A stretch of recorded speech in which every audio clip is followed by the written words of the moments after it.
You need to let your life implode and change and shift so that you can go back down to bare bones. That's right. Look at everything and say, is this the truth about me? Is this a reflection of love? Is this true? Welcome to the Soul Secrets Podcast. We're your hosts, Kirsten and Carli, where we open up our hearts to you in hopes that you'll open yours to ours. Tell them why we're here, Carli. Oh, I'll tell you. How about inspiration, transformation, of course, self-love, and fearless expression? We're going to share stories of triumph and tragedy and everything in between, what we've learned and what we've gained, and in hopes that it will help you along the way. Let me tell you something, y'all. We've spent a lifetime keeping it inside, and we finally realized that it's our time to shine and speak our minds. You know you're going to want to hear it. Stick around while we share our soul secrets. Welcome, everybody, to Soul Secrets. Where are we telling all the secrets today? We got a really, really, really amazing doozy for you today. A really good one. Doozy. Really That's a good bad one, thing, right? Well, I don't know. A big thing. We have a pretty powerful message today. I'm going to title it The 5 Rings, and I'll tell you why. But before I get started, did you want to say anything or add anything? No. Right. That's weird. We keep the bloopers in. So, this is a story all about how my life got turned upside down. And I'd like to take a moment to sing that song about Prince of Bel-Air. You remember that commercial? Yeah, I remember it. Yeah, for sure. Okay, so I want to talk about symbolism. I want to talk about how people, places, things, cultures, environment make promises on your behalf that you never made. Promises that you can not possibly live up to, because it's really not your decision. It wasn't your decision in the first place. Therefore, you didn't really choose. There's no free will. And if it's a promise made on your behalf, you can't possibly live up to it. So you're meaning like society makes you sort of make this promise or makes you think you need to make this promise? Yeah, I think there's like expectation that's created by society as far as for sure motherhood, women, how you should behave, what you should do, what constitutes a happy home, what constitutes you being in your matriarchal role, you know. And growing up in Southwest Louisiana, there were cultural things and familial things that were adopted due to the culture's expectation, religion's expectation, and promises that were made on the behalf of all of that, given to me in the form of a ring. Mm-hmm. And each ring was a symbol of a promise that I never made. It was a promise that someone else made because it was told to them. Well, if they have their children make this promise with us, we'll go to heaven. You know, we will be accepted into the kingdom of God by these promises. So I want to talk about the 5 rings. Yeah, let's talk about it. Tell me all about it. Here I am, 14 years old, and I received my first ring, which is the purity ring, the ring that is, you take a vow of celibacy as a 14-year-old, not to have sex, not only not to have sex, but don't get pregnant. Because if you have sex, you get pregnant. If you get pregnant, you lose your freedom, your life. Who gave you this ring? I believe it was my mom and dad. I mean, I got to go pick it out. So that was like, oh, yay, rubies and diamonds, got to pick it out. You didn't care. You were just like, I'm getting a ring. Yeah. It's perfect. It was given, Yeah, and I mean, of course I'm not going to have sex. Of course I'm never going to do that. Exactly, I mean, you're 14, at that age. Prepubescent. You're not even thinking about that. So. Yeah. And so you're basically being asked to keep a promise that you haven't even really explored the body, have not explored. Right. I mean, you hadn't even means. really thought that much about sex, or, I mean, even if you had thought about it, I mean, you kind of knew, I mean, probably not going to do that, but it's kind of like they knew that age, if we don't get her at this age, we'll lose her. Right. The chastity belt. We have to make her promise now. Right. The promise has to happen now. Yeah. And at that age, it's like, sure. You're like, sure, I'll promise. Because you don't even realize what you're promising. Exactly. You don't even realize what you're promising. And you're actually promising a piece of your soul or your heart or whatever you want to call it. So that's ring number 1. Okay. So we fast forward. I'm 19. I decide. You were so pure until you were 19, right? I was pure till I was 19. Then I was in college. A good 5 years. Exploring and,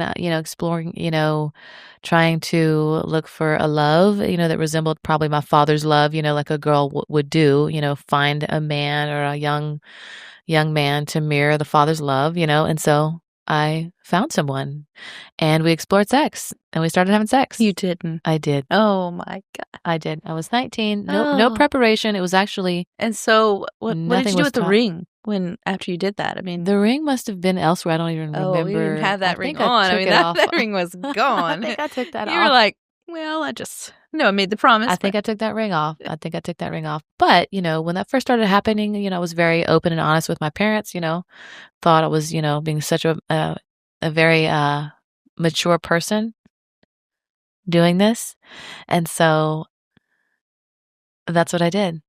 I shared the information. They said, "Oh, you better abstain because you can't get on birth control because that's a sin too. So you must gosh. abstain and just stop." And I went, "Okay," but my hormones were saying otherwise. They were like, Yeah. no, ma'am, this is too fun." So, so then 3 months into this, new relationship, And really, I think probably what you loved the most about all of it is just the fact that you felt loved. I was experiencing something, Yeah. I was experiencing some type But of then you felt probably guilt at the same puppy time. love. Definitely was guilt. Absolutely. Because it was like, pleasure wasn't taught. It wasn't taught that you can love your body, that you can explore all parts, Mhm. and that God did not make, 97% of you holy, and then the other 3%, which is your power portal of creation, Yeah. a sin, So Yeah. that honestly was left out of my upbringing. Was not taught, was not told. None of that was shared about how do you bless the womb? How do you embrace your creative center and your pleasure and all of these things, which I'm literally learning now, So that I And I wasn't taught. mean, do you think that there was a point when, because you were having sex and you were, affiliating it with love, that because you were guilty about having the sex, that somehow kind of warped your feeling of what love is, right? You're having Absolutely. to feel guilty about both sex and love. And Yeah, it's called distortion. It's called didn't know what the heck was going on, and it just became a mixture. It's probably somewhere still inside of me right now. But yeah, it just became, mixture and distortion, right? So here we are 3 months into the relationship and bada bing, bada boom, pregnant. oh, bet you didn't see that one coming. Had no No pun idea. intended. Did not know. I had no idea that sex made babies. No, I'm just kidding. No, no, but so anyway, get pregnant. I became pregnant. It was not immaculate conception. It was, I became it. So in that aspect, that was the kicker where I was like, oh my gosh, I've disappointed my family. OMG. And that was really, really the kicker that took full throttle seat in my heart as, guilty sinner type of thing. So what happened after that? Well, I got a ring. The second ring. I got a second ring. What was The that ring ring? was from the father. The ring was I promise I'll marry you one day somehow soon, whenever the baseball season's over, when my parents approve it. Sometime. Sometime I will. Good luck raising the baby. That's the Yeah, kind of the but do you perception also that I got. think he gave you the ring because he knew that both of your families wanted the ring on your finger so that you didn't look promiscuous? Actually, no, that was the third ring. We haven't gotten there yet. Oh, So okay. this is ring number 2. This was given to me probably because I wanted it, because that would satiate the sin consciousness and my guilt, maybe my parents' shame, guilt, even though they never said it. So you asked for the ring. I asked for a marriage, like right out of the gate, because that's the only way. It's the only thing you knew. That's the only thing That's I it. knew. I'm I pregnant. asked We for a have to get marriage. I married. love you. You're the best in the whole world. So his parents, grew up in the city. Mine were in the country, but all having degrees, my parents. But either way, they communicated with, the father, that you can choose and do whatever you want. And, that's kind of what they offered. But I know that the ring was like a happy medium of like keeping me happy and allowing us to walk our path somehow separately, et cetera, et cetera. So there's the promise ring, right? And that represented, again, something to satisfy the sin consciousness, the sin in nature, because I wouldn't have known it or asked if I wouldn't have felt that. I just thought that would make things better and right, Yeah. So ring number 2, or maybe that was 3, I can't remember. But the ring that I got after that was the ring from my mother. She had some spare vintage rings in her drawer, and she said, put this on before you go shopping at the mall so nobody thinks you're loose. Oh, And I was like, loose. whoa, I was a virgin and now I'm loose, you know? Virgin gets pregnant and now she's loose. Here's a ring, save face. Yeah. And I know it wasn't an intentional thing, like you're an embarrassment, but that's what that meant. It was like, this is put the ring on, there's no shame. You don't have to go to a nunnery. And do you think she was trying to protect you? She was. Absolutely. Which, that's fine for her, what she was thinking. And Yeah. I mean, I just didn't But it have a, also probably made you feel embarrassed. It was sort of like saying, "You should be embarrassed about this," yeah, it's like, kinda thing. yeah, it's almost like covering you up in a sackcloth and having you go walk a separate hallway, somewhere, So Yeah. again, another ring. A Was that? modern way of kinda sending you off because you're pregnant like they used to do back in the day, except she didn't send you off. She was just like, "Pretend like you're this married person Yes, so that everyone will accept you." that's right. And I'm sure in her mind, she was trying to protect Of you so course. that, you didn't get talked about or, Absolutely. hated upon or anything 100%. like that. But Yes. But yeah, again, it's all about the symbolism. It's all about, I didn't make a promise because I didn't know anything was broken. yeah. There wasn't anything to break until I got the first ring. There wasn't a disappointment to be had until I got the first ring. Yeah. And I mean, there are other cultures that, they don't even wear rings. That's not even how they show that they're committed or married or anything like Right. that. I think it's just something that our society has decided that we need to have some sort of gauge, Sure. maybe Yeah. sort of Yeah. thing on Exactly.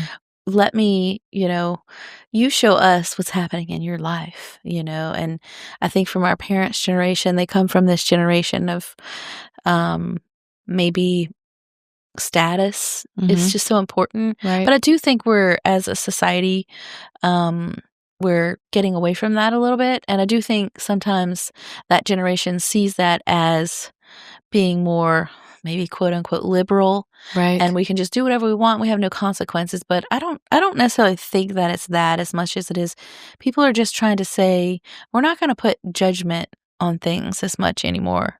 We're kind of going to let people do what they need to do and that's going to be their business and we're going to stay out of it, I mean, I'd you know? say gift people with choice. Gift them with the freedom to explore, choose, and learn. Gift them with options and possibilities. Gift them with the truth. Gift them with, hey, if you go in this direction, this is the things that could happen. If you go in this direction, this is what could happen. And or you can experience something completely new, Yeah, and like allow that exploration to happen versus stunting it with mandates and falsities, fake rings. right. So here we are. I got 3 rings. three rings and no You are the promises. lord of the rings, The girl. Lordess of the rings. Yeah, lordess. So after that, have the baby. At the time, my husband at the time was playing professional baseball in the minor league system. I was in nursing school, and so we were separated for 3 years. When I So was that the 4th ring that you received at your wedding or you No, still I received an engagement ring, but that was 3 years later. So 3 years later, in nursing school, minor league baseball player doing his thing, traveling all over the U.S. I would go and visit every now and then, but I was mainly in school. And during the off season, he would come on the weekends, and I would cry every single weekend. that he had to leave? Yes, every single weekend because I didn't have my family, and I thought it was punishment because I had those 3 rings, and I'm punished because I did not follow the rules or the mandate or whatever. So it was just a So you kinda self-inflicting took wound, it. I think. Yeah, You just took it I and took it just, said, "This is what I deserve." pretty much because I didn't know what the choices were. I just was like, it was like I was bonded and stuck, at Mhm. back at my family's home while I um, finished school, and did the thing I needed to do and went to hustle. The most important thing was getting my family together in the same state. And that meant I got to have a nursing license all over the US, get licenses in daycares to travel as he got traded, as he was in spring break, as he was whatever the season was. And we did that for 3 years. And then I got the engagement ring. Oh, now you got the engagement ring. Now I got the engagement ring. That one felt like the green light. Like, oh, yes, I really get to have a family now. So I planned the wedding while I was working in Lafayette, Louisiana, driving a vehicle, picking up lab specimens. I'm calling the florist, and I'm literally planning the entire wedding solo because I thought it would be fun. And I get it done, and we get married within 1 year, and then I get the wedding ring. So that's 5 rings you got there. all of this is going on, when do you feel like because everything was, there's so much pressure on all these things, Yes. did you feel like you missed out on the actual beauty of what was happening, like having the baby, enjoying the baby and really feeling, like you could enjoy it? I think there were moments. I mean, I loved Of babies, course, and I yeah. think there And were of course you love the baby, definite but I mean, definite moments, but it's looking like back, do you feel like it I kind of think stole some looking of that? back was every hardship was a penance instead of something I could overcome, right? So breastfeeding and waking up every 2 hours and doing those things that were difficult became penance versus Right. versus Whereas, they like are difficult, they no are different doubt, for but sure. instead of thinking, "Oh, this is difficult, things are gonna get better," it was like, "Oh, I have to take this. This is my penance. Right. I sinned and Penance. I did Yeah. this. Now I have to pay for it." For sure. Absolutely. And it was just it kept me in a bubble of non-option, a bubble of suffering, and I didn't know how to get out of it because I didn't know why I was in it. I didn't get it. Didn't Yeah. understand it. And so, Or you thought you deserved it. You thought mm, you deserved to be there there. you go. That too. And so then 5 rings later, there I am hustling, doing the housewife thing, executive position, management of a big company, a big corporation, working as a nurse manager, you know, thinking if I got more education, I would have a better vehicle, better house, whatever. Just moving up the chain, always afraid I was going to lose something. I was going to Right. lose love because I didn't know that I didn't really have it.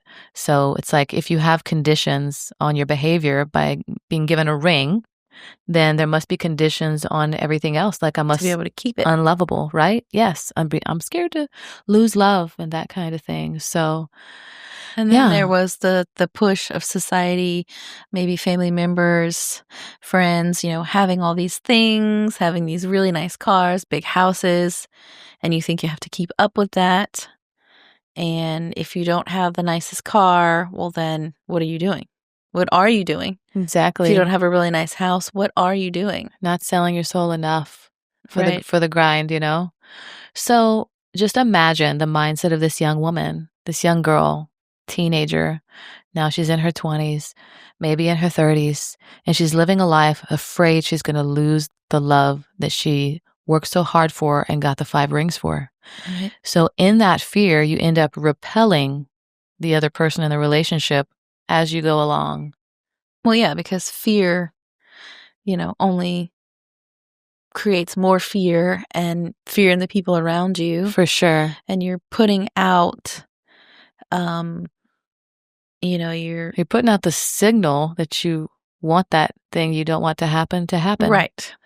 So I was always afraid he was going to leave, he was going to cheat. I was constantly afraid and thinking those thoughts because I didn't know I was a powerful creator. Yeah. And It created all of everything it, was honestly. based on that push, Mhm. that fear that you have to do something, that, you know, um, you just feeling like you have to have that it's a penance, that it's a punishment. Yeah, having to It's all perform. based on Everything was yeah. based on it, everything. Each ring, a promise that I didn't make, a promise that I couldn't fulfill, and I didn't know any of that until I decided to get a divorce 22 years later, realizing I had a suspicion maybe that there was infidelity, and of course, there's always two sides to the story. So there's definitely no throwing under the bus. I'm kind of over that pain. It took a long, long time to recover from that. But realizing, whoa, whoa, whoa, wait a second. Somebody else wanted to choose something different, but felt like he couldn't. Right. Felt like he had to Yeah. continue to be unfaithful and lie and not tell the Right. truth. And Yeah. so, And can y'all's you imagine? relationship in general is just based on, fear and, For sure. you But can you know, imagine like not a the truth. relationship where you both don't feel the freedom to choose? Yeah, no, I don't wanna imagine it. Exactly. It So that's sounds what bad. happened. That's what was going on. And Yeah. as soon as I asked for truth, as you've heard in a previous episode, that's when I got the truth about the infidelity and what was actually happening. And that's when I had to actually implode my entire life, which needed to happen. Yeah. You need to let your life implode and change and shift so that you can go back down to bare bones, That's right. look at everything and say, is this the truth about me? Is this a reflection of love? Is this true? And that's what I did. Let it fall all the way down to the ground. And then began to look and go, who am I? I feel like I'm about to die, losing everything, but I never had it in the first place. Right. How can you lose something you never had? Didn't have it in the first place. But you So did lose yourself that's right. in the process. So this is part 1 of part 2. So we'll end it here. Stay tuned for the next episode Yeah, and leave of in the the 5 comments. rings. Yeah, and leave in the comments how maybe you fell for something that wasn't the truth, and you felt like you had to strip yourself away just to find that. So that would be interesting. But yeah, thanks for listening. We're gonna get back to you guys soon and Yes. talk a Talk to little you more about those soon. rings. That's right. Talk to you soon. Bye. Bye. Yeah.